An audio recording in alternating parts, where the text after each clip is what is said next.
I'm going to be reading extracts from Jonathan Edwards' Christmas sermon called Glorious Grace. Jonathan Edwards was an American revival speaker, and I know him from his sermon, Sinners in the Hands of an Angry God. He talked a lot about God's judgment. So it was nice to see a sermon that he wrote about God's grace. And it's because it's a Christmas sermon, it's appropriate for us to listen to it at this time. I won't be reading the whole sermon, just portions of it, skipping large portions, but hopefully just to give us a sense of what the sermon was about. And I hope that as we listen to Jonathan Edwards' words, not mine, these are not my words, but his words, I hope we will hear what God intends to be spoken to our generation even today. Glorious grace. Zechariah 4 verse 7. And he shall bring forth the headstone thereof with shouting, crying, grace, grace.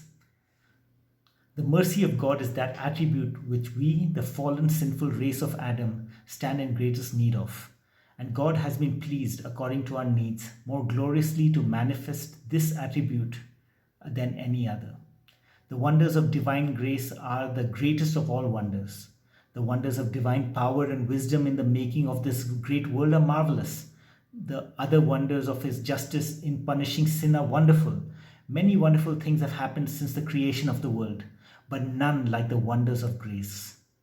Grace, grace is the sound that the gospel rings with. Grace, grace will be that shout which will ring in heaven forever, and perhaps for the angels at the birth of Christ, of God's goodwill towards men, is the highest theme that ever they entered upon. By our fall, we are cast down so low into sin and misery, so deeply plunged into a most miserable and sinful condition, that it may truly be said, although all things are infinitely easy to God with respect to his omnipotency, yet with respect to God's holiness and justice, God himself could not redeem us without a great deal of cost. No, not without infinite costs. That is, not without the expense of that is of infinite worth and value, even the blood of his Son, and in proper speaking, the blood of God, of a divine person. This was absolutely necessary in order to our redemption, because there was no other way of satisfying God's justice. When we were fallen, it was to come to this: either we must die eternally, or the Son of God must spill his blood. Either we or God's own Son must suffer God's wrath. One of the two. Either miserable worms of the dust that had deserved it, or the glorious, amiable, beautiful, and innocent Son of God. The fall of man brought it to this. It must be determined one way or the other, and it was determined by the strangely free and boundless grace of God that this his own Son should die, that the offending worms might be freed and set at liberty from their punishment, and that justice might make them happy. Here is grace indeed. Well may we shout, grace, grace, at this. The heathens used to reckon that an only son slain in sacrifice was the greatest gift that could be offered to the gods. It was that they used sometimes to offer in times of great distress. But we have a stranger thing than that declared to us in the gospel. Not that men sacrificed their only sons to God, but that God gave his only son to be slain as a sacrifice for man.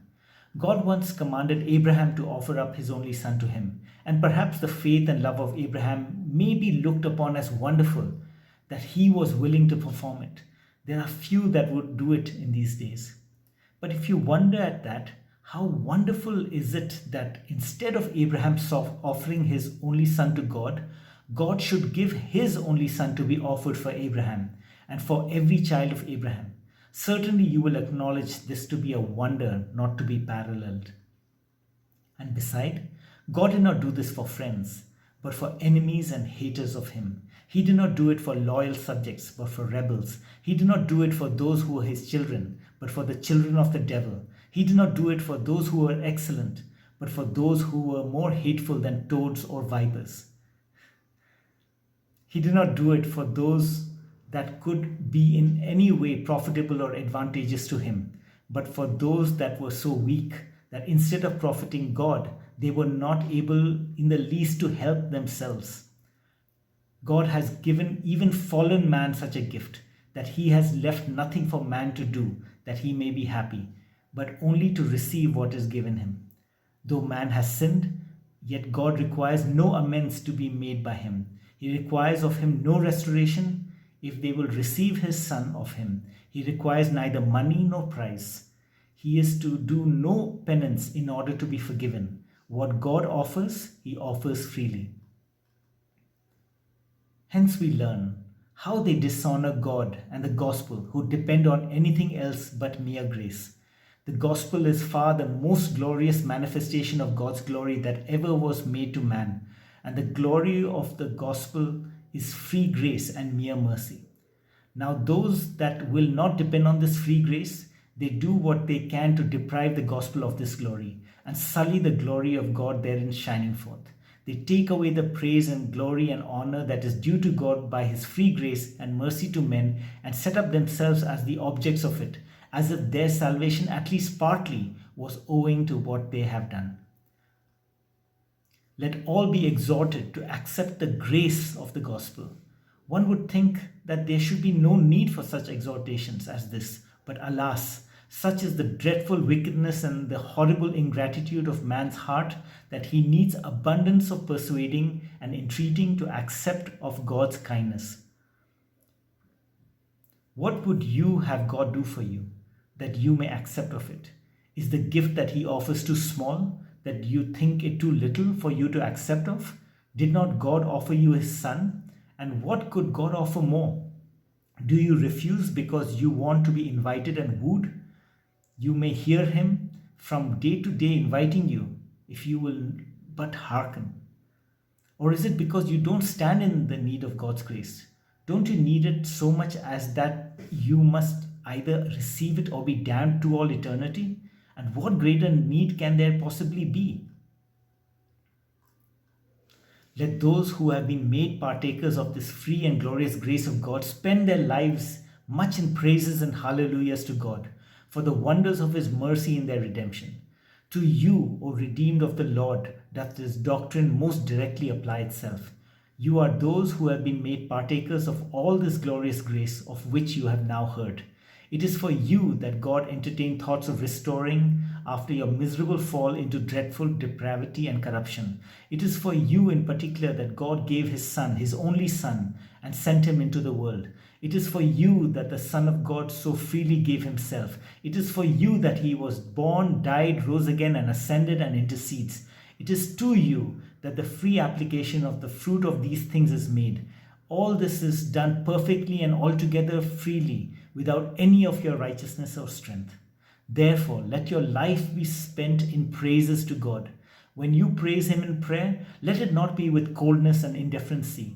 When you praise him in your closet, let your whole soul be active therein. When you praise him in singing, don't barely make a noise, without any stirring of affection in the heart, without any internal melody. Surely you have reason to shout, cry, grace, grace. Surely if the angels are so astonished at God's mercy to you, and do even shout with joy and admiration at the sight of God's grace to you, you yourself, on whom this grace is bestowed, have much more reason to shout. Consider that great part of your happiness in heaven to all eternity will consist in this, in praising of God for his free and glorious grace in redeeming you. And if you would spend more time about it on earth, you would find this world would be much more of a heaven to you than it is. Therefore, do nothing while you are alive, but speak and think and live God's praises.